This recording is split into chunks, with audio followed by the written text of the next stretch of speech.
राधे राधे सभी भक्तों को धर्म कर्म जीवन में आपका स्वागत है। कैसे हैं आप सभी? कमेंट सेक्शन में कमेंट करके जरूर बताइएगा।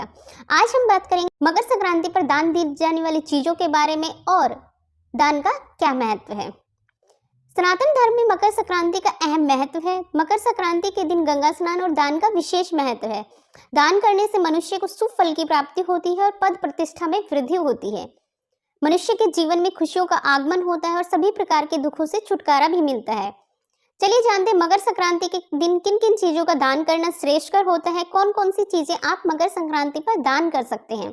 लेकिन अभी तक अगर आपने चैनल को सब्सक्राइब नहीं किया है तो चैनल को सब्सक्राइब कर दें और नोटिफिकेशन बेल को भी जरूर दबाएं ताकि इस तरह की जानकारी आपके पास सबसे पहले पहुंचे।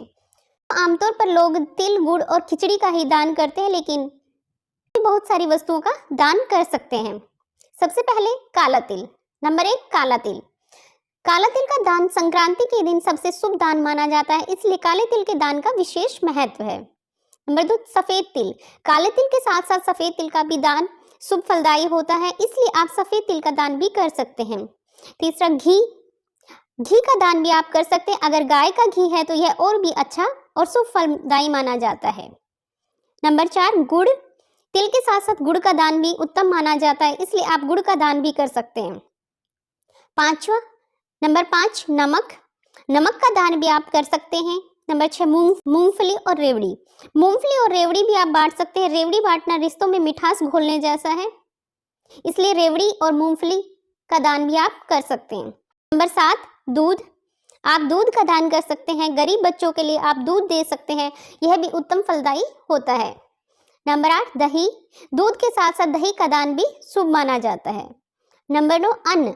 अन्न दान आप कर सकते हैं, जैसे गेहूं, चावल, दालें आदि। इस तरह का दान आप किसी भी गरीब इंसान को, यानी किसी भी गरीब को आप अन्न का दान कर सकते हैं।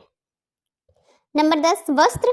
वस्त्र दान करें, खासकर ऊनी कपड़ों का दान करें, क्योंकि इस समय सर्दी का मौसम होता है। नंबर 11, कंबल। मकर संक्रांति पर कंबल का दान विशेषतः किया जाता है, क्योंकि सर्दी का मौसम होता है, इसलिए कंबल दान भी शुभ फलदायी होता है। 12, धन। धन का दान कर सकते हैं। किसी गरीब को आप धन देकर मदद कर सकते हैं, इससे आपको पुण्य की प्राप्ति होगी। नंबर 13, खिचड़ी। आप खिचड़ी का दान कर सकते हैं या खिचड़ी का सामान जैसे दालें, चावल इत्यादि। दालों में मूंग दाल, उड़द दाल आदि, चावल इत्यादि का दान कर सकते हैं। नंबर 14, भोजन। आप भूखे को भोजन करा सकते हैं। अगर आपके द्वार पर कोई भिक्षुक या साधु संत आए तो उसे भोजन कराकर ही विदा करें। यह आपको बहुत ही शुभ फल प्रदान करता है और मोक्ष की प्राप्ति में सहायक होता है। भूखे इंसान या पशु या जानवर को इस दिन भूखा अपने द्वार से ना भेजें। नंबर 15, चीनी। आप चीनी का दान भी कर सकते हैं। ब्राह्मणों या मंदिरों में आप चीनी का दान कर सकते हैं, यह आपके लिए शुभ फलदायी होता है। इसके अलावा आप छाता, जूते, बर्तन इत्यादि का भी दान कर सकते हैं। बड़े बुजुर्ग लोगों को आप बेत भेंट कर सकते हैं।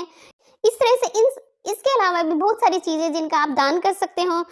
गरीबों और जरूरतमंदों को दान करने के अलावा बेजुबान पशु पक्षियों को भोजन कराना भी पुण्यकारी होता है, इसलिए पक्षियों को दाना डालें और गाय को हरी घास खिलाएं। ये हमने बात की कि मकर संक्रांति पर आप क्या क्या चीजें दान कर सकते हैं और क्या क्या कर सकते हैं। जैसे कि हमने पहले भी बताया, मकर संक्रांति पर स्नान और दान दोनों का ही विशेष महत्व है।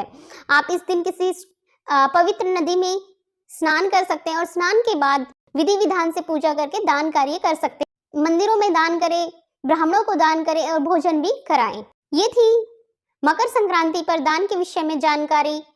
अगर आपको जानकारी अच्छी लगी है तो वीडियो को लाइक कीजिए, शेयर कीजिए और चैनल को सब्सक्राइब कीजिए। धन्यवाद।